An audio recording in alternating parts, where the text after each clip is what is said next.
Alors, citoyens et citoyennes de Quaticook, bonsoir et bienvenue à l'Assemblée du 14 septembre 2020. Avant de commencer la séance, j'invite les membres du Conseil à faire une courte réflexion sur la portée du serment que chacun a fait lors de son élection, soit d'exercer ses fonctions avec honnêteté et justice dans le respect de la loi et du code d'éthique et de déontologie des élus. Vous pouvez vous asseoir. Alors, bienvenue tout le monde à cette assemblée du 14 septembre. Ça nous fait bien plaisir de vous recevoir et à la maison et ici à l'Hôtel de Ville, malgré toute cette pandémie qu'on entend parler de plus en plus et qu'on ne sait trop où est-ce qu'on s'en va avec tout ça. Mais bien, profitons du moment où nous sommes en santé et nous sommes tous ensemble. Alors, au point 1, l'adoption de l'ordre du jour que vous avez tous reçu aujourd'hui. M. Hébert, M. Jubinville. Au point 2, l'adoption du procès-verbal de l'Assemblée ordinaire du 10 août 2020, que tout le monde était présent. Mme Ferland, Mme Blouin.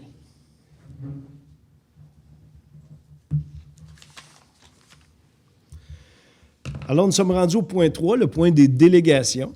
Donc, s'il y a quelqu'un présent à l'Hôtel de Ville qui veut s'avancer au micro, juste vous nommer, dire votre adresse, puis ensuite, la parole est à vous. Bonsoir à tous. Moi, mon nom est Solange Jeté. Je demeure sur le chemin Rideau à Bankston.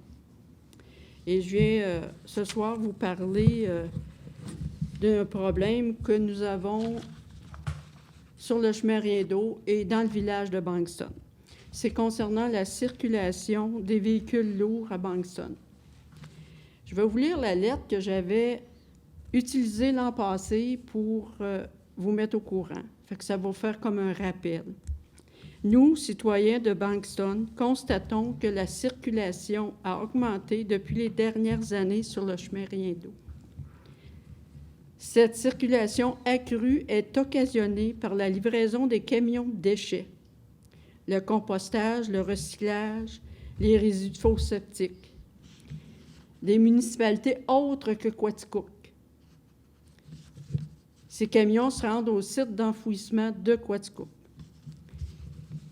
Considérant que dans le village de Bankston, nous avons maintenant 2 garderies, 2 gîtes, une école, cette situation est un danger pour les piétons, les enfants, les cyclistes qui circulent sur le chemin Rideau et également sur le chemin du village. Avant, on avait une certaine quiétude. Maintenant, nous ne l'avons plus. Moi, ça fait 15 ans que je demeure là. J'aime mieux maintenant rester chez nous le samedi et le dimanche, puis sortir la semaine pour ne pas les entendre, ces camions-là. Parce qu'ils en passent beaucoup. Et les camionneurs ne respectent pas 50 km demandés, ne font pas le stop au coin du chemin du village. Et de plus, on a une pancarte qui indique que c'est supposé d'être les camions qui se rendent pour des livraisons locales. Comment se fait-il qu'il y en a autant? Et j'ai pris l'initiative cette année de voir les gens du village. J'ai fait une pétition, j'ai passé par les maisons, j'ai eu les commentaires des gens. Il y a une dame qui m'a dit qu'elle ne voulait plus marcher au village parce qu'elle trouvait ça dangereux. Elle prenait son auto et elle s'emmenait dans les sentiers de Quaticook pour marcher. C'est un village. Moi, j'ai l'impression que le chemin Rideau est rendu une petite autoroute. Il y a beaucoup de camions. Je ne comprends pas pourquoi il y en a autant. C'est dangereux. Là, la pétition que j'ai faite, j'ai passée, je vais vous la lire. C'est une demande de changement de la circulation lourde sur le chemin Rideau, considérant que selon la signalisation routière en place, les véhicules lourds ne sont pas autorisés à circuler sur le chemin Rideau, sauf pour les livraisons locales. Nous, citoyens demeurant sur ce chemin, recommandons que les camions qui se rendent au site d'enfouissement empruntent le chemin Saint-Pierre. Et aussi, on verrait à ce que la vitesse soit respectée. Ça va vite. C'est dangereux pour les enfants. Il y a deux, je vous répète, il y a une école, il y a 2 garderies. Donc, je considère que c'est dangereux.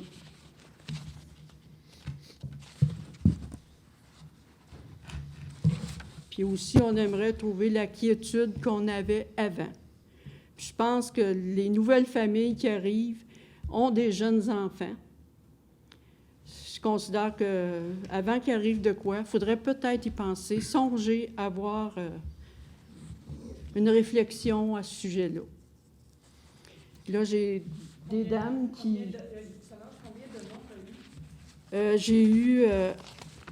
j'ai pas tout réussi à voir le monde, mais j'ai 68 signatures.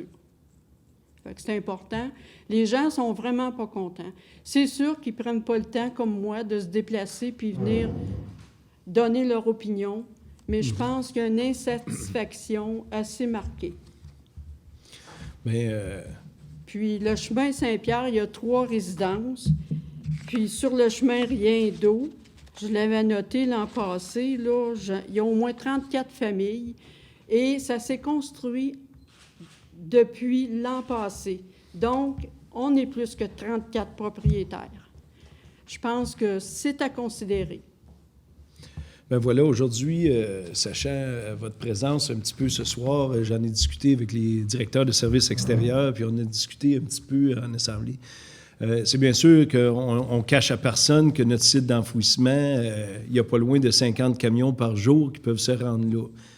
Bon an, mal an, du lundi au vendredi. On prend les vidanges jusqu'à Magog à cette heure, puis tout ça, parce qu'on avait un site capable d'accueillir ça. Puis, ça fait en sorte que ça baisse pour tout le monde l'enfouissement. Donc, ça a été une décision qui a été faite de façon politique dans le temps pour, bien sûr, ne pas avoir à monter le compte de taxes. Bon, là, à cette heure, on vit avec les désagréments, puis on va voir à faire quelque chose, c'est bien sûr, là. On a évalué par le chemin Saint-Pierre, nous aussi, c'est un chemin qui est assez dangereux pour le camionnage, qui rallonge l'itinéraire de chaque camion de 3 à 4 kilomètres. Mais on peut quand même faire avec. On va voir à faire une solution pour l'agrément dans le village. C'est bien sûr, c'est un village, puis on ne veut pas passer là. C'est bien sûr aussi quand il y a des pancartes, si je peux dire, de circulation locale seulement, bien, c'est vraiment local. Le chemin pour aller au site, c'est vraiment de passer là. Mais c'est un village, je suis conscient de ça. On va regarder à trouver une alternative. S'il faut avoir des frais supplémentaires pour le camionnage qui passera par Saint-Pierre, s'il faut faire un aménagement, on a parlé de stop, on a parlé de voies d'accès, on a parlé de bien des choses. On va faire en sorte de régler ce désagrément-là. Je vais vous remettre la pétition. Oui. Qui je la remets? Ma greffière est assise juste là, elle va la prendre. Donc, est-ce qu'il y avait d'autres points ou... Ben, je sais pas si, on va vous tenir au courant, en tout cas, des... Paquette ou, Madame Paquette reste juste au coin, elle est en mesure de savoir qu'ils font pas trop le stop. ouais. Ah, c'est dangereux. Moi, Oh oui. J'ai eu le commentaire aussi, vous savez que Mme Nathalie, elle a une personne en fauteuil roulant. Et lorsqu'ils la sortent, ils n'aiment pas ça parce que ça circule beaucoup trop vite. Est-ce que de faire une façon extrême pour faire ralentir, par exemple, les speed bumps ou de quoi de même, ou mettre un trottoir serait quelque chose qui serait bien pour vous autres, ou vous voudriez vraiment une voie de contournement? De préférence, ça serait que les camions empruntent un autre chemin. Mais c'est sûr que temporairement, s'ils avaient des dos d'angle, ça serait peut-être plus facile pour les gens en entour là, qui circulent à pied, là, parce que ça va vite. Peut-être aussi la présence de police un peu plus souvent. On prend bonne note de votre demande, puis on va travailler dessus. Donc, c'est sûr que il va falloir faire étudier le dossier par des spécialistes. Comme M. le maire le disait, le chemin que vous suggérez serait dangereux pour les camions, mais c'est dangereux à Bandstone. Fait que temporairement, oui, peut-être qu'on fera un aménagement pour réduire la vitesse, peut-être l'amener, si on peut, à 30 km/h, mettre des bumps. Le temps qu'on trouve une solution Réduire la vitesse, il y a une école aussi. Hein, oui, absolument. Il y a des familles d'établis, là, plus qu'avant. Oui. Vous le savez, vous avez vendu des terrains, puis c'est toutes des jeunes familles qui sont là. Oui. Puis ils trouvent ça difficile. Là. Moi, en tout cas, j'ai eu des commentaires, les mêmes que je vous donne. Là. Bon, trop absolument. Vite, trop de camions, ça roule, ça ne respecte pas les stops, la police ne vient pas souvent. C'est des commentaires comme ça que j'ai reçus des villageois. Okay. Merci beaucoup de votre intervention. On en prend très bonne note, puis on va faire en sorte que ça change. Merci. Merci beaucoup. Est-ce qu'il y a quelqu'un d'autre qui veut s'avancer? C'est beau? C'est difficile pour nous de voir les intonations parce que tout le monde a des masques dans l'eau. Donc, c'est une situation qui est particulière et pour nous aussi. Donc, nous sommes rendus au point 4, le point rapport du maire sur différents dossiers. Alors, j'étais bien content cette semaine de plusieurs annonces gouvernementales. Plusieurs ministres sont venus à Quaticook. Je pense que c'est de très bon augure et ça fait chaud au cœur que de voir tous ces gens-là se déplacer dans une municipalité comme Quaticook. Bien sûr, la super annonce de Aquatica, que tantôt M. Hébert parlera, qui a amené la venue de 3 ministres. Ministre Bonnardel, ministre Caroline Proulx et Isabelle Charest étaient parmi nous. Donc, ça a été une très belle annonce. Les jours suivants, nous avons reçu le ministre fédéral Mélanie Joly, qui est venue faire une belle annonce chez Atelier MG, qui est une compagnie d'usinage à Quaticook. Donc, on était très fiers de recevoir aussi une ministre fédérale. Comme autre point, j'aimerais faire une mise au point sur la situation de Chanel. Je pense que tout le monde s'est bien emporté sur les réseaux sociaux et de dire, c'est facile de dire que la ville nuit au commerce de Quaticook. Je voudrais intervenir à ce moment-ci parce que s'il y a quelque chose qui me tient bien à cœur, c'est bien nos commerces de Quaticook. On fait tout ce qui est dans notre possible et tout ce qui est en œuvre pour aider les commerces et Chanel en fait partie. Depuis la rencontre du dernier mois où les propriétaires sont venus nous voir, beaucoup d'interventions ont été faites avec eux. Je pense qu'ils sont bien satisfaits de l'effort fourni par le développement économique de la MRC de Quaticook et de la ville de Quaticook. Je pense que la meilleure situation pour eux, on la regarde ensemble, on va travailler les finances, on va travailler leurs chiffres ensemble. Donc, de dire n'importe quoi un petit peu sur les réseaux sociaux et sur Quaticook, ma ville, bien, ça me fait beaucoup de peine parce qu'on est là pour les commerces d'ici. L'achat local est la chose qui me tient le plus à cœur. Donc, on est là pour toutes les compagnies, toutes les entreprises, tous les commerces de la ville de Quaticook. Et bien sûr qu'on veut toutes les garder dans nos murs à Quaticook pour consolider l'achat local et qu'on ait une diversité commerciale accrue dans les prochaines années. Mon dernier point est bien sûr pour parler de la COVID-19. J'écoutais les nouvelles avant de m'en venir ici et c'est pas jojo. Je sais qu'il y a plusieurs personnes qui pensent que c'est des inventions gouvernementales. Plusieurs personnes pensent que ce n'est qu'une petite grippe. Mais il faut se protéger. Il faut protéger les autres. Je pense que le port du masque n'est pas une invention qui a été faite de la dernière pluie.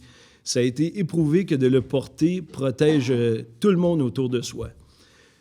Sachez qu'on peut le transférer à d'autres personnes 5 jours avant de savoir que nous-mêmes, on est porteurs du virus. Donc, c'est assez important de se protéger en tout temps, de porter le masque dans les endroits publics, dans les commerces locaux. Vous voyez, ce soir, à l'hôtel de ville, les personnes qui sont venues au micro prendre la parole portaient le masque. C'est une façon très simple de protéger les autres de ce coronavirus-là, dont on ne sait pas ce qui en découle après. Que de l'avoir, c'est une chose, que les séquelles qu'on sera porteur après, c'est difficile à dire à l'heure où on se parle. Donc, soyons prudents pour éviter une très grande ou petite deuxième vague.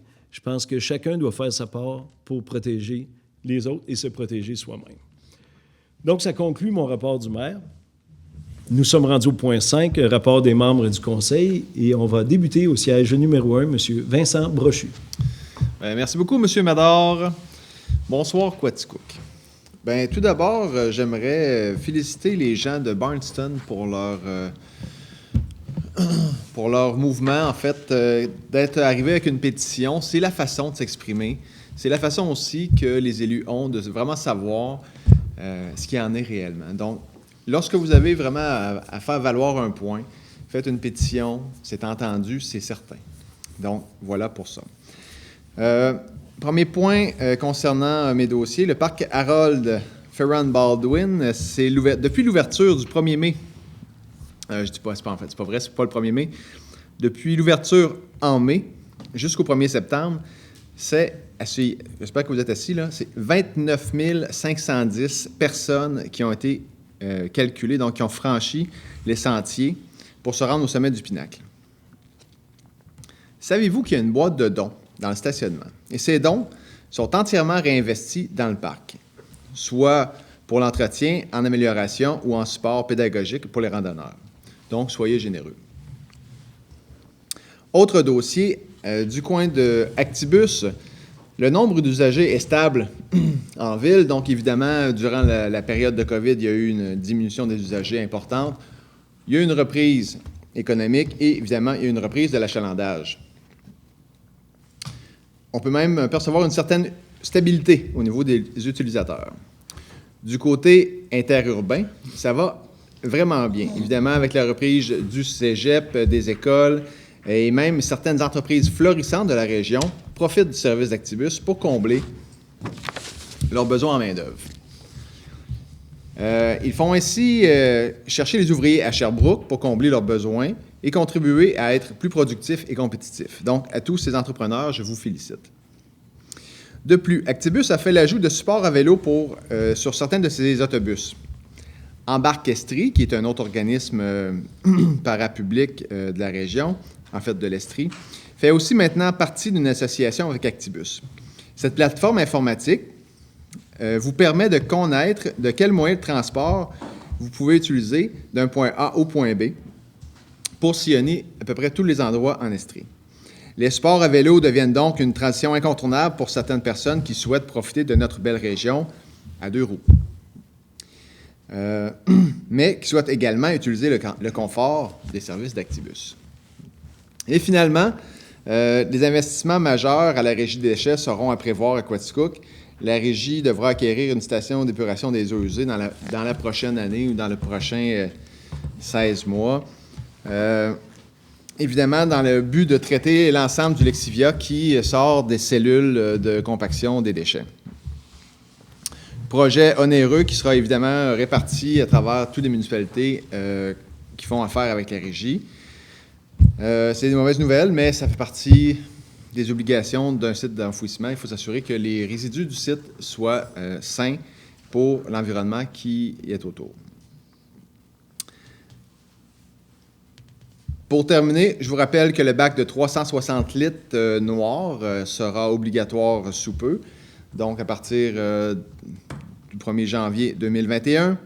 Le bac est disponible à un montant de 100 $. Il faut appeler à la ville pour le réserver et il sera livré chez vous dans les 2 prochains mois. C'est tout pour moi, M. Mador. Merci beaucoup, M. Brochu. Et juste faire une petite intervention. Vous avez parlé du transport actif. Oui. Je trouve ça très bien. Je ne sais pas si vous avez remarqué, on a fait un nouveau tronçon de piste cyclable sur la rue de la Gravière. Puis je parlais avec quelqu'un qui travaille aux industries de la Rive-Sud. Puis il me disait, j'ai jamais pensé dans toute ma vie d'aller travailler en vélo. Il demeure dans le développement Couillard, puis il dit, depuis que vous avez fait un tronçon, il dit, j'ai commencé à aller travailler en vélo, puis j'aime bien ça, puis ça m'a vraiment marqué. C'est un transport qu'on pense pas souvent, que Actibus avec des racks à vélo ou de quoi de même, c'est d'autant plus intéressant. Donc, très bonne intervention, M. Brochu. Merci beaucoup. Mador. Alors, on passe au siège numéro 2, Mme Sylviane Ferland. Merci beaucoup, M. le maire. Bonsoir, mesdames, messieurs. Alors, de mon côté, du côté culturel, on est COVID et pas trop fin, mais en tout cas, on va vivre avec. Du côté du musée, il y a toujours les expositions. La nouvelle exposition qui a commencé hier, Héroïcar, et qui c'est jusqu'au 11 octobre. Ensuite, il y a, dans les autres activités du musée, il y a aussi Soirée de rêve. Les billets sont en vente. Et le tirage, lui, va avoir lieu quand même le 1er décembre. Mais cette année, il n'y aura pas le thé de Noël. On a eu une rencontre et puis, de toute façon, rendu au mois de décembre, on ne peut pas s'installer ni sur la véranda ni à l'extérieur. Donc, ça serait très, très difficile pour préparer la bouffe, servir. Alors, pour cette année, le thé de Noël ne devrait pas avoir lieu. Maintenant, du côté du pavillon, je tiens ici à souhaiter la bienvenue à Mme Jocelyne Duclos comme adjointe administrative au pavillon. Parce que aussi, avec COVID, on a eu beaucoup d'embauches, de réembauches, de désembauches. On a eu un peu de tout durant tout l'été, entrevues, puis on a fait de tout. Mais on ne s'est pas débauché pour autant. Allez pas répéter ça. Ça va apparaître en quelque part sur Facebook. Ça, c'est pas vrai. Alors, du côté du pavillon, alors, Mme Duclos, justement, va s'occuper de la comptabilité aussi de la bibliothèque. Parce que c'est souvent le point qui est toujours le plus difficile à combler à l'intérieur d'un organisme, ce côté de finances. Et avec Mme Duclos, qui, elle, est une technicienne comptable, donc elle va faire 4 jours au pavillon et 1 journée à la bibliothèque. Et maintenant, pour continuer, du côté des spectacles au pavillon, cette semaine, le samedi, le 12 septembre, ça a été le premier spectacle qu'on a eu depuis le 14 mars, au moment où ils ont fermé toutes les salles de spectacle. Alors, c'était le spectacle de Tim Brink. Alors, lui aussi, c'était son premier spectacle, là, le retour après. Alors, ça a été extraordinaire et on a dû même avoir 2 spectacles parce qu'il y avait un petit peu trop de monde. Et puis, parce que dans le pavillon, c'est justement pour COVID, c'est tout comme des petits îlots. Et puis, on peut entrer en moyenne entre 40 et 50 personnes. Alors, eux, ils nous ont fait 2 représentations, une à 6h30 et une à 8h30. Et ça a été fantastique. Alors, merci à l'organisation aussi du pavillon qui doit gérer tout ça. Et dimanche, le 20 septembre, c'est à 14h, c'est un café-concert. Des fois, vous pouvez aussi là, vous informer au pavillon. Il va y avoir aussi, c'était nouveau cette année, sous forme de film, un peu comme dans le style des grands explorateurs. Ça va être l'Écosse de beauté et de légende, qui est présenté par les aventuriers voyageurs. Alors ça c'est dans l'après-midi et le soir, sous forme de cinéma. Ensuite, il y a le vendredi, le 9 octobre, Mariners Curse, une formation canadienne qui se spécialise en musique celtique et la musique irlandaise. C'était un spectacle qu'on devait avoir pour la Saint-Patrick au mois de mars, ce qui n'a pas eu lieu. Donc, là, ils nous reviennent. Et là aussi, de vérifier les disponibilités. Parce que le fait qu'on rentre à peu près 40 à 50 personnes, ça ne fait pas tout à fait la même chose. Et cette semaine, mercredi soir, c'est l'Assemblée générale du pavillon, ça aussi, qui devait avoir lieu au mois d'avril, et on l'a reporté. Maintenant, du côté de la bibliothèque, il y a eu la réouverture au public depuis le 18 août. Il y a aussi le Scrabble qui est recommencé, l'heure du compte. Là aussi, c'est toujours mieux aussi de vérifier auprès de la bibliothèque pour les heures et puis pour aussi si vous pouvez y aller parce qu'eux aussi, c'est des groupes très restreints. Du côté de la Société d'histoire, bien là aussi, on a embauché Mme Jeanne Dubois à la Société d'histoire, qui est la nouvelle responsable à temps partiel. Alors, les heures d'ouverture pour la Société d'histoire, ce sera les mercredis, jeudis et vendredis de 10h à 16h. Dans les autres jours, si jamais il y a des gens qui ont besoin, ça sera sur rendez-vous seulement. Et un peu d'histoire, vu que je parle de la Société d'histoire. En 1859, là, on ne parlait pas de COVID, on n'en parlera pas, il n'y en avait pas dans ce temps-là.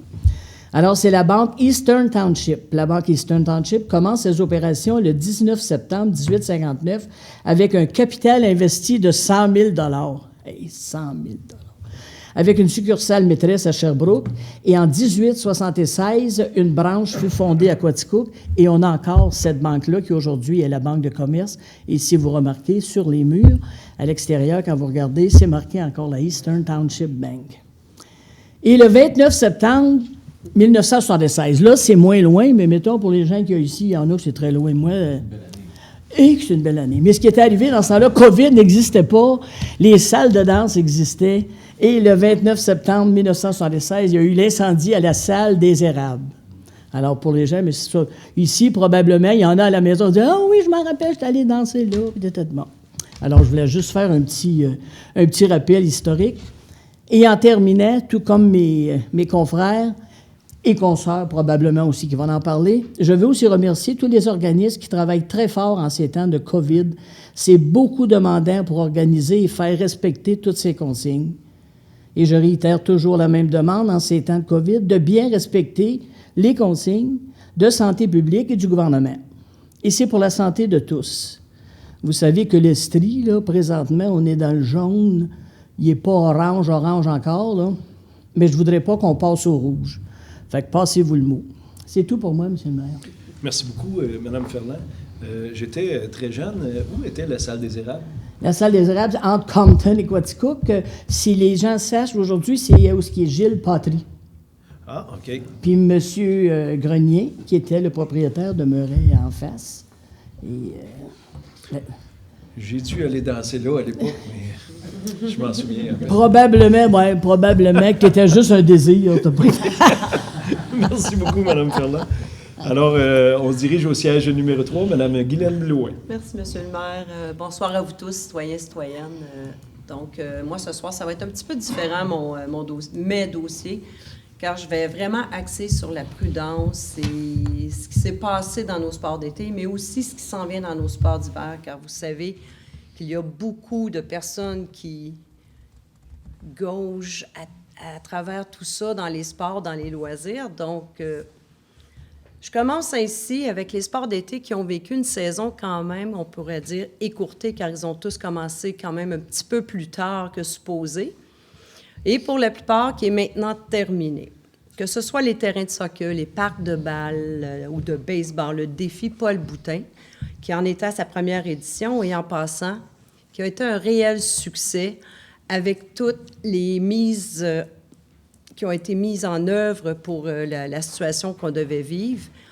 Et je me dois de dire que la population, et je vais nommer tout le monde, la population en espérant ne oublier personne, la population, les spectateurs, les joueurs, les visiteurs, les bénévoles et les organisateurs ont tous mis de gros efforts pour faire respecter les mesures d'hygiène et de distanciation demandées par la santé publique.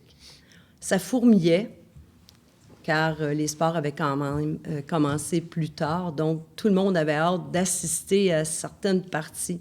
Donc, ça fourmillait de gens aux spectacles sportifs qu'on nous a offerts dans tous nos terrains. Et je vous dis à tous félicitations et merci pour le travail que vous avez tous accompli. D'ailleurs, il ne faut pas oublier que tout le monde doit continuer à se soucier des règles de sécurité à suivre face au COVID. Nous avons tous encore à se préoccuper de cette situation difficile qui n'est pas terminée. D'autant plus que nous voulons que nos sports et loisirs d'hiver se poursuivent. Tout l'hiver. Donc, soyons tous vigilants et vigilantes, s'il te plaît. Et je pourrais dire, s'il te plaît, fois 1000. Le hockey mineur, le dynamique, le patin artistique ont tous commencé depuis quelques semaines leurs activités d'entraînement et nous espérons bien les voir et être présents pour une saison, espérons-le, entière. Voici quelques petites informations concernant l'aréna. Le restaurant est présentement ouvert tous les soirs entre 16h30 et 19h30 et même les take-out sont disponibles. De plus, la décision a été prise que pour l'instant, jusqu'à je ne sais pas quand, il n'y aura pas de patin libre ou de hockey libre à l'aréna. Ce service offert sera revu plus tard selon la situation, selon l'évolution, et nous vous laisserons savoir en temps et lieu si jamais ce service réouvrira. Donc, n'oubliez pas, pas de patin libre et non plus de hockey libre, surtout dans les pédagogiques scolaires. Et en terminant, voici quelques petites demandes à la population pour que tout se déroule bien dans l'aréna. S'il vous plaît, évitez le flânage entre les 4 murs de l'amphithéâtre. On sait tous que c'est l'hiver, plusieurs citoyens, jeunes citoyens, plus vieux, aiment aller s'asseoir au restaurant juste pour jaser. Donc, je vous demande, s'il vous plaît, évitez le flânage inutile dans l'aréna. Le port du masque est obligatoire, ainsi que la distanciation sociale. Respectez les règles qui seront établies autant dans l'entrée que dans les gradins. Donc, d'avance, je vous remercie de bien suivre les directives du milieu. C'est tout pour moi, Monsieur le maire. Merci beaucoup, Mme Blouin, pour toutes ces belles précisions. Alors, on se dirige de l'autre côté de la table, au siège numéro 4, M. Denis Hébert. Merci, M. le maire. Bonsoir à tous. Pour débuter, je vais commencer avec quelques chiffres du côté du Centre de formation professionnelle CREFA, qui est intimement lié avec la ferme du CIARC. Tout a débuté ensemble. C'est avec les années, le Centre de formation professionnelle s'est développé beaucoup, puis offre encore beaucoup de programmes de formation. Cette année, il y a un nombre record de 360 élèves d'inscrits au Centre de formation professionnelle, dont, je vais décortiquer, c'est sûr qu'il y a la mécanique automobile qui se donne à la polyvalente de la Frontalière, mais il y a toute mécanique agricole, puis tous les autres programmes, macéricole et aménagement paysager, horticulture, qui se donnent sur la rue Morgan. Dire quelques chiffres comme ça, il y a un groupe en acériculture, c'est 13 personnes, 27 étudiants en aménagement paysager, 20 en mécanique agricole, il y a 50 élèves cette année en production animale, donc 14 en laitier. Les dernières années, il y avait une baisse de la demande pour le programme en production laitière. Cette année, il y a un regain. Et chiffre intéressant, ça n'a aucun lien avec l'agriculture, mais le Centre de formation professionnelle a fait son effort de guerre, comme on dit, dans les dernières semaines, pour la formation accélérée pour les préposés en CHSLD. Il y a 42 personnes qui ont été formées dans les 3 derniers mois qui finissent leur formation ces jours-ci. Alors, c'est beaucoup. Donc, il y avait du monde tout l'été au Centre de formation professionnelle. Et il y a une nouvelle cohorte qui commence pour la version longue de la formation bientôt. 24 personnes qui commencent pour la formation de préposés aux bénéficiaires que ça débute bientôt. Et du côté de la formation collégiale, bien, il y a 55 élèves d'inscrits en formation collégiale du côté de gestion et technologie d'entreprise agricole, alors dont 23 en première année. C'est une légère augmentation de la clientèle, alors c'est très, très intéressant. C'est là qu'on voit que la formation professionnelle et ce centre de formation à Quaticook, c'est un plus-value pour notre région. Du côté maintenant du Parc de la Gorge, juste pour dire que maintenant, Foresta Lumina, bien maintenant, ce n'est plus 7 jours par semaine, c'est seulement vendredi et samedi jusqu'à l'Action de grâce. Et à l'Action de grâce, bien, il va y avoir le dimanche soir aussi. Puis du côté du Parc Découverte Nature, bien, c'est la même chose. C'est ouvert jusqu'à le week-end de l'Action de grâce, que cette fin de semaine-là, ça sera ouvert samedi, dimanche et lundi. Comme M. le maire en parlait tantôt, le 4 septembre dernier, la ministre du Tourisme, Mme Caroline Proulx, accompagnée de ses collègues, dont notre députée de la région, Mme Geneviève Hébert, sont venus nous annoncer qu'ils nous octroyaient une somme de 1 million de dollars en subvention sur un projet de tout près de 3 millions pour le projet Aquatica à Baldwin. Alors, c'est une excellente nouvelle pour ce projet-là. Et puis, d'ailleurs, les travaux sont en cours présentement pour les modules de jeu. Puis, il y avait des choses qui étaient déjà commencées, mais ça vient finir de ficeler notre montage financier. Les travaux sont en cours pour une ouverture au printemps 2021. Des bonnes nouvelles aussi dans les dernières semaines. On a eu des nouvelles, des consommateurs, des clients et clientes qui viennent au Parc de la Gorge et à Foresta Lumina, qui donnent leur avis sur TripAdvisor.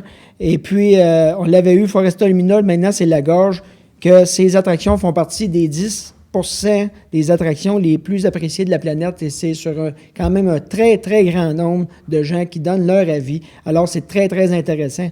Alors, bravo à tout le personnel de la direction du Parc de la Gorge parce que c'est les gens qui accueillent, qui font que l'expérience est bonne pour la clientèle et l'ensemble de l'œuvre, c'est beau, c'est agréable et les gens apprécient toujours ce qui se passe là. Alors, bravo. Alors, du côté des travaux en zone rurale, il y a des travaux de ponceaux qui sont en cours, changer des ponceaux qui étaient vieillissants. Et puis, il y a eu des travaux majeurs de fait avec les pluies diluviennes qu'on a de plus en plus sur le chemin Saint-Pierre. L'eau vient de loin. Il y a eu des travaux de fait pour ajouter 2 ponceaux pour éviter que ça arrive à grande vitesse sur la route 141 en bas et de noyer, entre autres, la cour anciennement la source, là, le centre des moulées, beaucoup d'eau qui arrivait là parfois. Alors, il y a eu des ponceaux faits, des gros travaux dans les dernières semaines. Les travaux de fossé en campagne, c'est terminé. Il y a du pavage qui sera fait dans les prochaines semaines sur la rue Ernest Lafaille. Et puis, ce printemps, en temps de COVID, il y a certains projets qui avaient été mis sur pause pour voir comment ça se passerait, point de vue tout le monde, les paiements de taxes, tout ça, mais tous les travaux sont à jour. Tout a pu être fait cette année. Alors, c'est une très bonne nouvelle du côté de tous les travaux routiers en campagne et en ville aussi. Et puis, moi aussi, je vais inviter la population à respecter les règles sanitaires. C'est très important. Nous sommes tous dans le même bateau. Alors, suivez les règles, c'est pas dur. Un petit masque, se tenir à 2 mètres des autres, c'est pas compliqué. Puis, ensemble, on va y arriver. C'est tout pour moi, M. le maire. Merci beaucoup, M. Hébert. Alors, on se dirige au siège numéro 5, M. Gaétan Labelle. Merci beaucoup, M. le maire. Bonsoir à toute la population. Donc, en premier lieu, j'aimerais vous mentionner que pour ceux qui ont passé sur la rue Jeanne-Mance, donc, vous avez remarqué que l'Office d'habitation est actuellement en grands travaux. Donc, on retravaille la fondation, on travaille l'enveloppe extérieure. Il y a eu un changement des fenêtres de tout l'immeuble du 222. De plus, on refait les balcons et améliore l'état général de l'immeuble, donc une mise à jour qui était rendue nécessaire. Donc, un budget d'environ 1,1 million est consacré à la réfection de l'immeuble. Je tiens quand même à remercier de la patience les locataires. Bien entendu qu'actuellement, les locataires sont dans le bruit, sont dans la poussière, sont dans les travaux. C'est bien sûr malheureux toute cette situation-là, mais vous allez gagner quand même en échange là, avec une meilleure qualité d'immeuble. Donc, un immeuble devrait être plus chaud qu'avant, avec une nouvelle amélioration des fenêtres et des portes patio et tout ça. Donc, les travaux sont en cours et suivent l'échéancier comme qui était prévu. Donc, ça devrait se compléter là, d'ici là, avant que l'hiver débute. Autre mention aussi concernant, comme vous le savez, compte tenu du COVID, eh bien, toute la facturation d'Hydro-Quaticook, on ne charge pas d'intérêt sur les comptes en retard, mais cette situation-là change. Donc, on se met aux normes aussi d'Hydro-Québec concernant ce principe-là. Donc, à partir du 1er octobre, tous les comptes qui seront en retard bien, auront un intérêt payé. Donc, j'invite toute la population là, à prendre note là, de l'information que je vous mentionne et qu'à partir du 1er octobre, ceux qui seront en retard pour payer leur compte d'électricité, mais l'intérêt sera facturé et payable là, à la Ville. Aussi, comme on dit, les artistes, quand on a la chance de pouvoir les faire travailler, bien, on aime les encourager. Donc, j'invite la population à venir au Parc Chartier vendredi prochain, le 18 septembre. Le groupe de musique Rituel sera là pour agrémenter votre soirée de 19h à 21h. Donc, j'invite les gens à porter leurs chaises, puis aussi une petite laine, hein? Les soirées sont fraîches. Donc, je vous invite là, à vous amener une petite laine puis venir d'écouter ce groupe-là qui est composé de Yannick Vien, Lynn Lamontagne et Jean-Serge Bergeron. Donc, vendredi prochain, de 19h à 21h au Parc Chartier. Voilà, M. le maire. Merci beaucoup, M. Labelle. Et bravo encore pour toutes les rénovations que vous faites sur le Jeanne-Mance. Puis ça sera la semaine prochaine ou quoi que ce soit, les employés de la ville feront un trottoir qui va mener jusqu'à l'hôpital. Oui, exactement. Améliorer la circulation piétonnière. Là. Sécuriser tout le périmètre. C'est ça. Tant qu'à être dans les travaux, c'est aussi bien de donner que tout le monde se donne la main. Donc, je pense que c'est une belle concertation qui a lieu entre la ville et l'Office d'habitation. Là. Fait que ça va rendre les lieux plus chaleureux pour les résidents, puis plus sécuritaires aussi. Voilà. Merci beaucoup, M. Lebel. Alors, on se dirige au siège numéro 6, M. Guy Jubainville. Merci, M. le maire. Bonsoir, citoyens et citoyennes. Je vais débuter avec les statistiques du mois de juillet de la construction. On n'avait pas parlé au mois passé. Il y avait eu 62 permis qui ont été émis, dont 25 rénovations, 3 agrandissements et une construction neuve pour une valeur de 1 300 000 $. Et pour le cumulatif de l'année, c'est 9 900 000 $ comparativement à l'an passé, à 2019, de 13 millions. Fait qu'on a un petit recul pour le mois de juillet. Et puis, pour le mois d'août, il y a eu 75 permis qui ont été émis, dont 32 rénovations, un agrandissement et 4 maisons neuves. C'est déjà une amélioration par rapport à juillet. Pour une valeur de 2 200 000 $. Et le cumulatif pour le mois d'août de 12 millions pour en 2020 et pour 2019 de 13 700 000. Fait qu'on se rapproche encore. Puis il y a plusieurs beaux projets qui s'en viennent dans le mois prochain. Et pour sécurité publique, juste un petit survol, pour les statistiques opérationnelles, le nombre total de collisions se situe sous la moyenne des 4 dernières années. Le nombre d'interventions et d'avertissements se situe également en dessous de la moyenne des dernières années. Toutefois, le nombre total de constats émis pour le règlement municipal est supérieur à la moyenne des 4 dernières années, notamment en vertu du règlement portant sur la paix, le bon ordre et la sécurité publique, ce qui encadre la distanciation sociale, les injures à un policier, etc. De même que le nombre de cartes d'appel pour cette période est supérieur à la moyenne des 4 dernières années, notamment 95 en lien avec le COVID-19.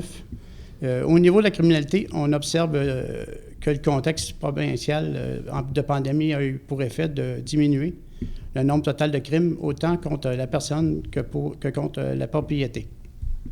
Et puis, par rapport à la moyenne des 4 dernières années, à l'exception des hausses des fraudes, notamment à l'égard des aînés. Et puis, pour ma part aussi, je vais parler de demander de respecter la distanciation pour nos personnes aînées qui sont plus sensibles au COVID-19. Et puis, ceux qui sont contre le port du masque, bien, juste à respecter ceux qui sont pour le masque. Et puis, c'est tout pour moi, Monsieur le maire.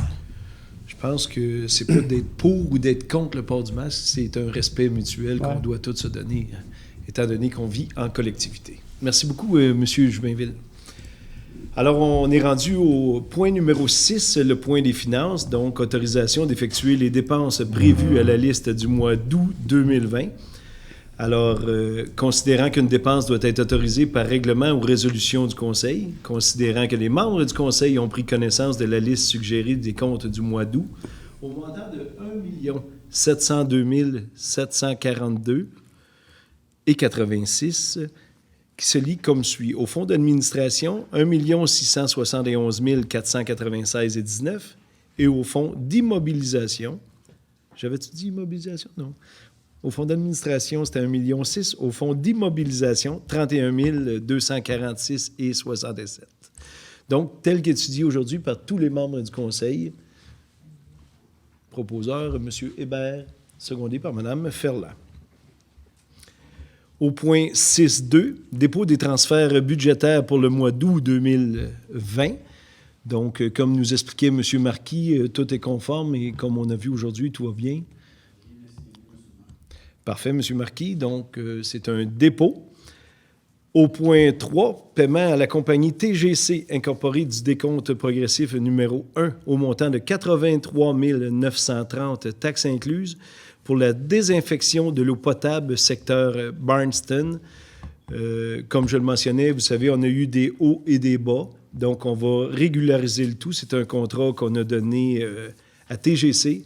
Puis, on fait le premier paiement de 83 000. Donc, tel qu'étudié aujourd'hui, proposé par Mme Belouin, secondé par M. Labelle. Au point 4, paiement à la compagnie... Comment? Ah, Blouin, excusez. C'était Mme Blouin. J'ai dit Belouin, semble-t-il. Je m'excuse. Au point 4, paiement à la compagnie de construction Olivier Lyonnais du décompte progressif numéro 10 au montant de 535 315,71 taxes incluses pour les travaux de rénovation de l'aréna Gérard Couillard. Donc, il ne reste que la retenue après ça. On est vraiment dans les derniers paiements pour le projet total de la reconstruction de notre aréna, si je peux dire. Donc, 500 000 ce coup-ci. Tel qu'étudié, M. Jubinville et Mme Blouin. Voilà. Au point 5, reprise de l'application des frais d'administration applicables à la facturation par Hydro-Quaticook en cas de défaut de paiement prévu à l'article 12.3 du règlement numéro 18-28-2019 et 18-28-2020. Donc, c'est comme expliquait tantôt M. Labelle, qui, là, on est rendu à un petit peu l'après-COVID, donc on doit payer nos factures d'électricité à la maison. Donc, sinon, bien, il y aura des intérêts qui s'appliqueront. Donc, proposé par M. Labelle, secondé par M. Hébert. Au point 7, urbanisme et environnement. 7.1, dépôt du rapport de statistiques d'émission de permis de construction pour le mois d'août 2020. Donc, M. Jubinville nous en a fait la lecture tantôt. Donc, vous le proposez, secondé par M. Brochu. Au point 7.2, dépôt du rapport des statistiques d'émission de permis de construction, cette fois-ci pour le mois de juillet 2020, donc qui ne vous avait pas été présenté au dernier mois parce qu'on avait des employés en congé. Donc, c'est un dépôt aussi. Hein, tantôt, j'ai pris ce proposeur secondaire, je n'avais pas besoin.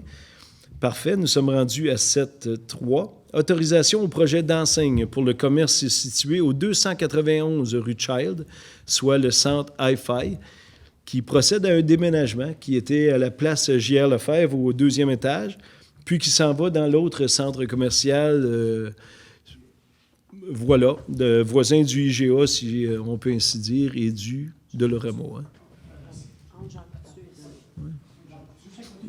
Au côté de Jean Coutu. Voilà. En tout cas, tout compte fait, ce n'est que le projet d'enseigne qu'on a permis de mettre là. Proposé par M.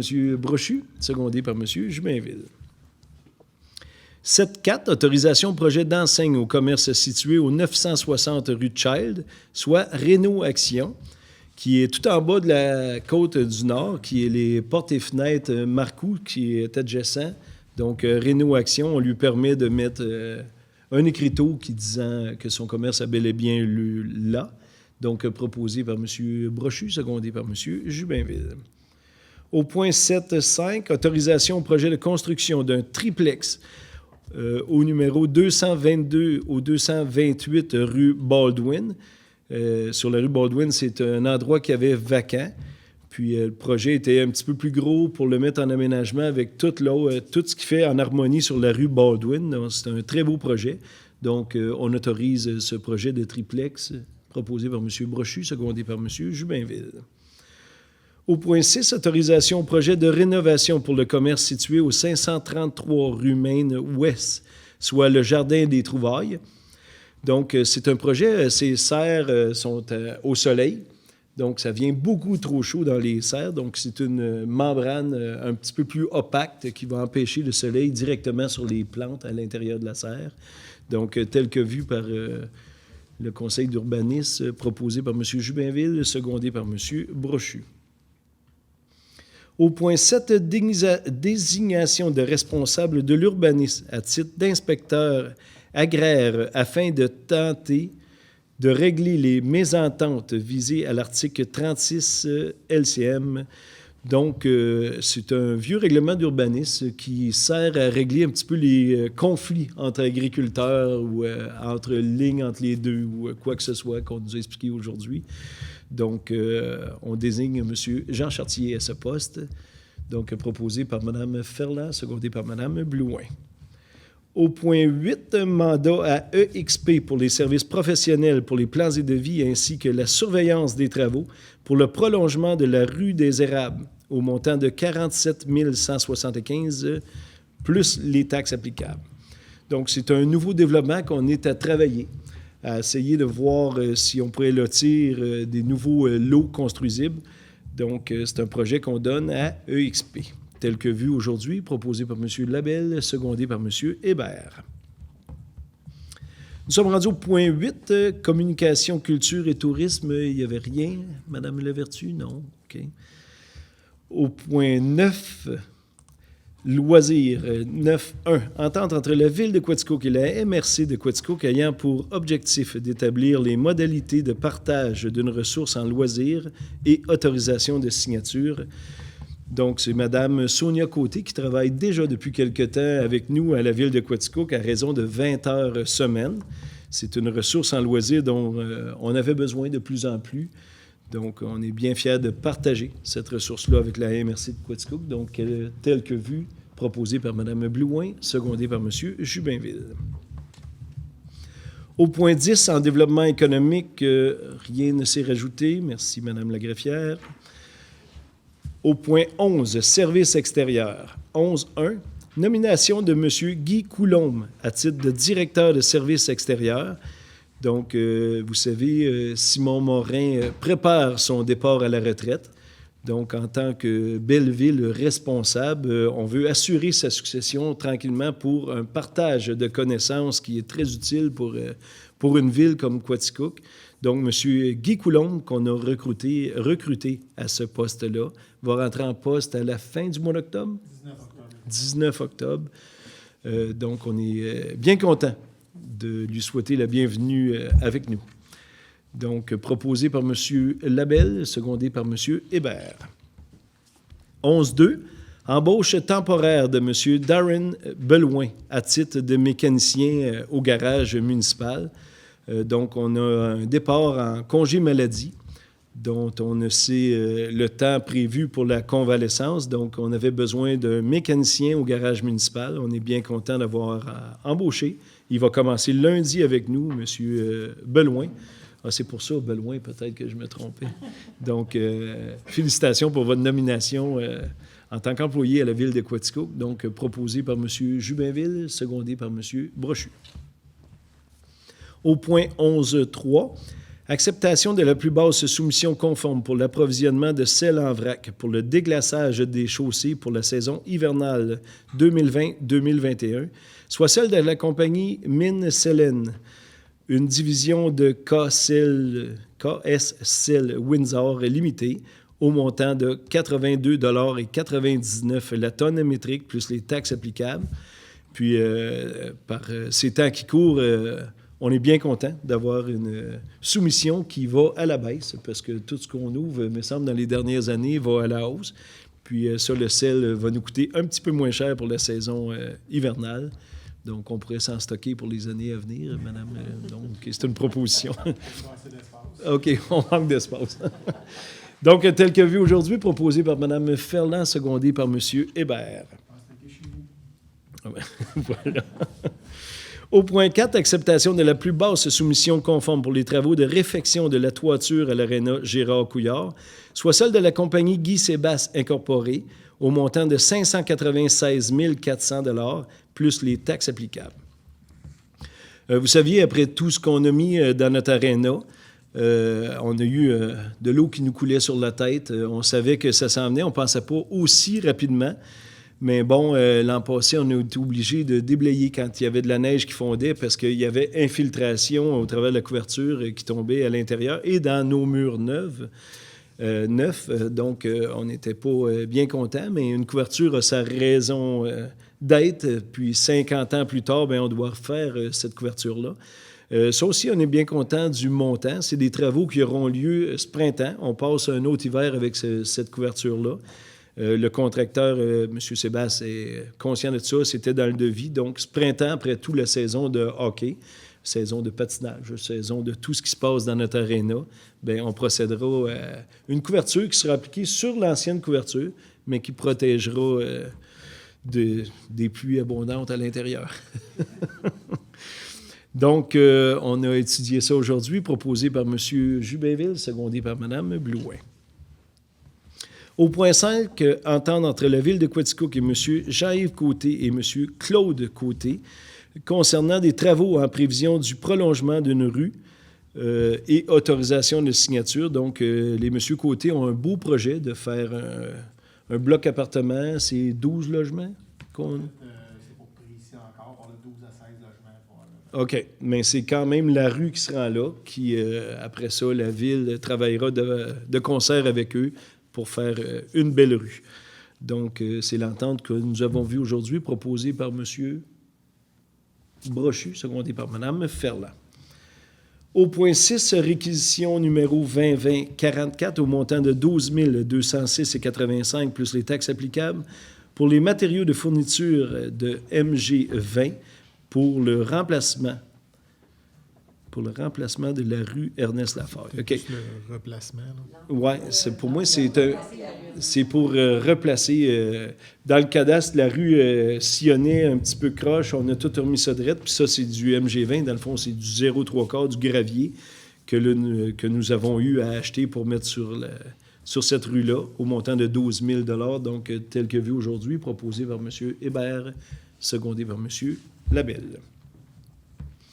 Au point 7, réquisition numéro 2020-45 au montant de 21 792,2 plus les taxes applicables pour les travaux de surfaçage de la patinoire au parc Elvin Baldwin. Donc, vous avez vu dans les journaux locaux, nous avons acquis le parc Elvin Baldwin. En promesse, bien, nous investissions dans le parc. Ça va très bon train. On est en vue de terminer les travaux. Puis ça, il y aura une surface multifonctionnelle qui sera asphaltée. Elle servira de patinoire en hiver, puis de toutes sortes de jeux en été, dont le pickleball, dont le basketball, en tout cas tel qu'étudié au comité sport-loisirs. Bravo pour ce bel investissement, donc proposé par Mme Blouin, secondé par M. Jubinville.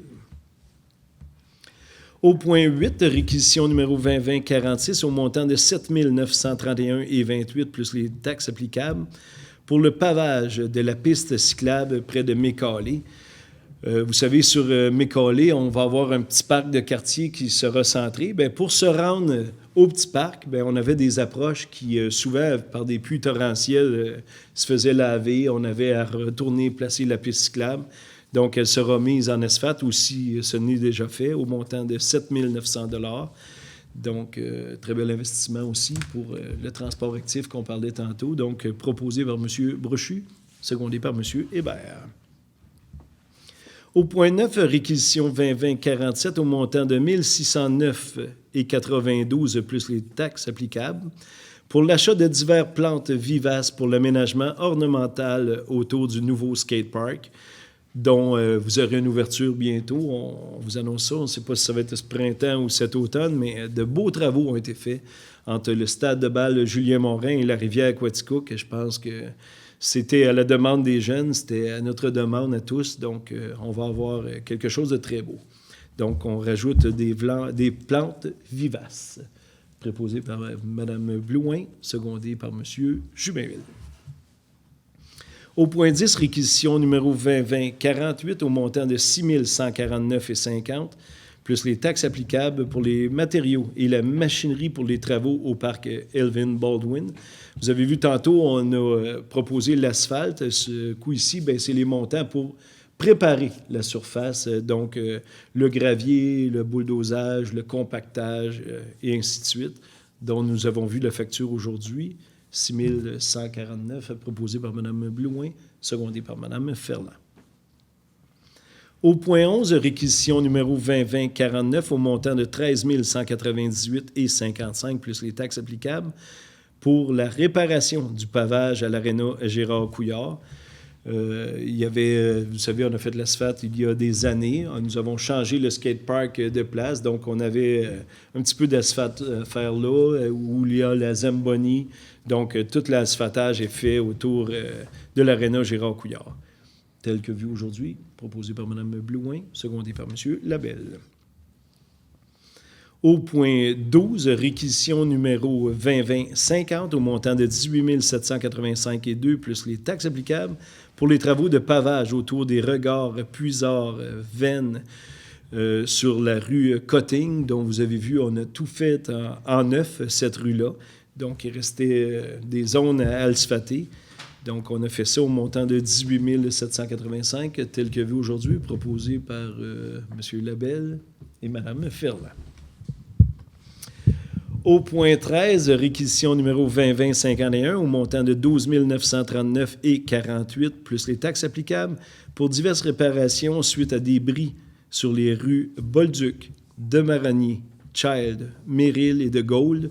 Donc, tel que vu aujourd'hui, souvent c'était des bris d'aqueduc, pluie abondante, plusieurs patchs, comme on pourrait dire, ont été faits. Donc, au montant de 12 939, tel que vu aujourd'hui, proposé par M. Hébert, secondé par M. Labelle.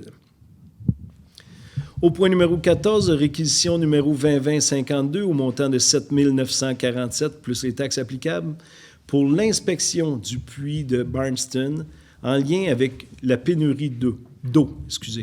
Vous savez, dans la grosse chaleur de canicule cet été, nous avons eu besoin de faire du transport d'eau parce que le puits ne semblait pas être assez efficace pour satisfaire tous les citoyens de Barnston. Donc, on donne un mandat pour voir qu'est-ce qu'on va faire avec ce puits-là. Est-ce qu'il est colmaté? Est-ce qu'il y a du sable qui a descendu? Est-ce que la pompe run en insuffisance? On va regarder tous les avis pour être bien sûr plus manquer d'eau dans le secteur de Barnston.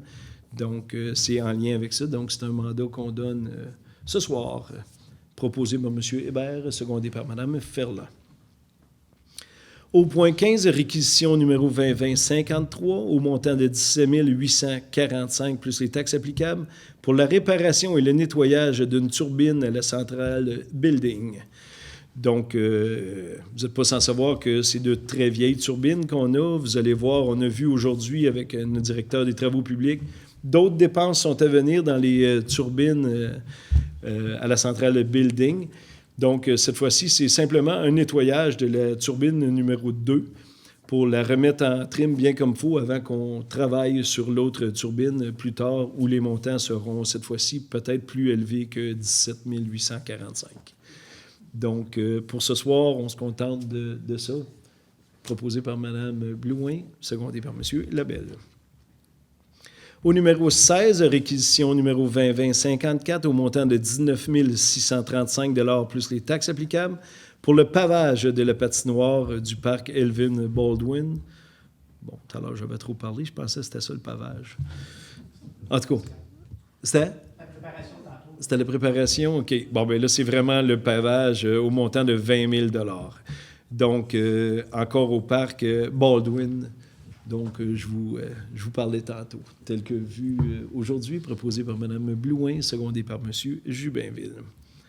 Au point 17, autorisation du dépassement budgétaire de 1 376,51 plus les taxes applicables à la compagnie Couillard Construction en lien avec le resurfaçage du skatepark Laurence. Le dit skatepark que je vous parlais tantôt, on l'a changé de place. Il a fallu retaper un petit peu l'asphalte parce que en roulis roulant, ça ne va pas très bien si ce n'est pas tout à fait droit. Hein. Donc, proposé par Mme Blouin, secondé par M. Brochu. Au point 12, sécurité publique, parfait. Au point 13, communautaire, non plus. Au point 14, administration et conseil. 14.1, mandat au cabinet Cahin-Lamarre, à même la banque d'heures et aux besoins, au service de consultation pour la période du 1er janvier au 31 décembre 2021. C'est ni plus ni moins que le cabinet d'avocats qu'on travaille. Donc, souvent, la greffière a besoin de mentors. Donc, elle a des téléphones à faire ou si on a quoi que ce soit avec la ville de Quaticook, bien, on achète d'ores et déjà une petite banque d'heures, plus au besoin, bien, on a un taux horaire privilégié en tant que municipalité. Bien. Mme Ferland fait la proposition, M. Labelle seconde. Au point 14.2, acte de correction sur l'achat du lot 3 310 964 du cadastre du Québec, circonscription foncière de Quaticook et autorisation de signature. Donc, dans le dernier mois, on vous annonçait qu'on achetait une propriété, la propriété de Mme Gill, qui est juste sur le bord du ruisseau Pratt, où on a souvent besoin d'intervenir pour briser les glaces, pour éviter bien des inondations au centre-ville. Donc, c'était déjà entendu avec la madame que lorsqu'elle sortirait de sa maison, la ville était bien intéressée de faire l'acquisition de cette maison-là. Donc, le mois dernier, on a fait l'acquisition, puis elle vient avec un terrain aux côtés qui était sur un lot différent. Donc, c'est juste pour remettre en ordre tout cet achat-là. Donc, proposé par Mme Ferland, secondé par M. Brochu. Alors, nous sommes rendus au point 15, le point des règlements. 15.1. Avis de motion du premier projet de règlement numéro 6171-2020 intitulé « Règlement modifiant le règlement de zonage afin d'agrandir la zone P610 et d'y ajouter l'usage de centres d'accueil et dépôt du projet de règlement. » Bien sûr, vous avez entendu parler de notre maison des aînés que le gouvernement du Québec veut bâtir à Quaticook et bien sûr le fera. Mais on a un petit changement de zonage pour bien accueillir cette maison des aînés-là. Bien sûr que c'est un projet que toute la ville de Quaticook ainsi que tous les conseillers, conseillères municipales et moi-même chérit vraiment. Mais on a quand même besoin de passer par un règlement de modification de zonage. Donc, c'est l'avis. Donc, une personne, Mme Lagraffière? OK, M. Labelle. Et au 15.2, c'est l'adoption du premier projet du règlement numéro 6171-2020, intitulé « Règlement modifiant le règlement de zonage afin d'agrandir la zone P610 et d'y autoriser l'usage d'un centre d'accueil. » Donc, on a fait l'avis de motion au point 1, le point 2, l'adoption du premier projet. Donc, j'ai besoin de 2 noms proposeurs secondaires, M. Hébert et Mme Ferland. Donc, nous sommes rendus au point 16, affaires commencées et nouvelles. 16.1. Appui du projet de restauration du marais de la Médère à la Fondation de la faune du Québec. Donc, aujourd'hui, on a eu présentation par Mme Bernard de la MRC. Ça aussi, c'est un très beau projet une restauration de zones écologiques qu'on pourrait avoir dans le coin. C'est un des secteurs privilégiés. C'est une zone, premièrement, inondable, donc non cultivable.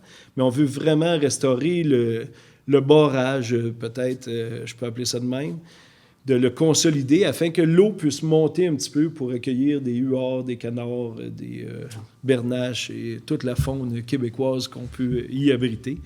Donc, on donne notre appui à cette restauration-là, à la Fondation de la faune du Québec, donc telle qu'étudiée aujourd'hui, proposée par M. Brochu, secondée par M. Jubinville. 16.2, acceptation de l'offre de service au montant de 3 500 $ afin de bâtir le projet de restauration du cours d'eau de la rue Thornton.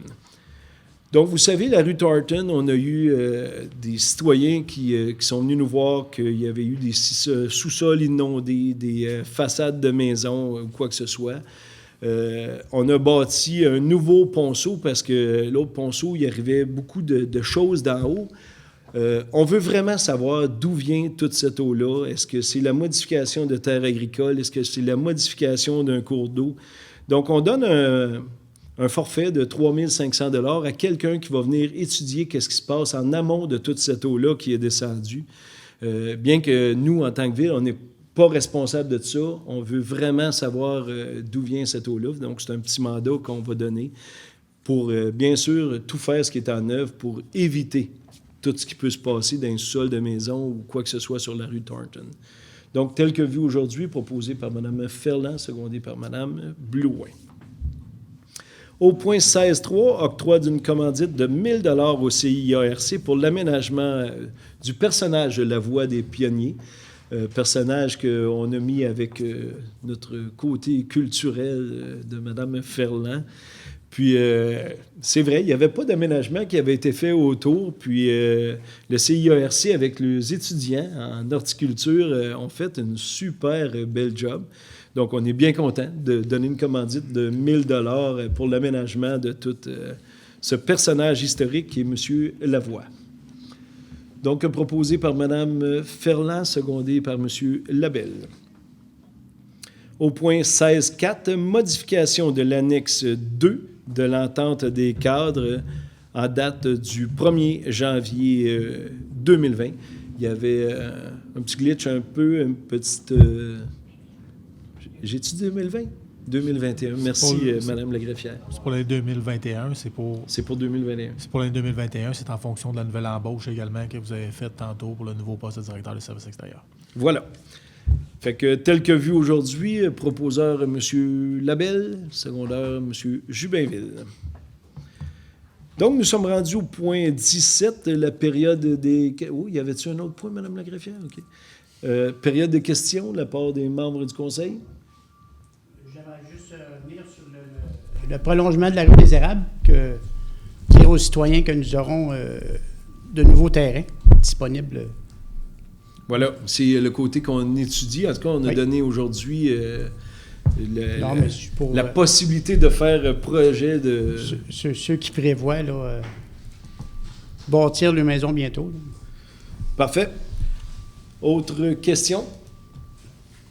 C'est bien. Donc, on est rendu au point 18, la clôture de la séance. Chaque membre, conseiller, conseillère, je pense, vous l'ont répété à maintes reprises, soyez prudents. On vous aime en santé. On voudrait éviter d'autres vagues de la COVID-19. Donc, respectons tout ensemble les règles de sécurité fournies par la santé publique. Donc, proposeur pour la clôture, Mme Blouin, Mme Ferland-Seconde. Merci beaucoup d'avoir été avec nous pour ce mois de septembre. On se revoit au mois d'octobre prochain pour une autre séance de conseil public. Merci beaucoup.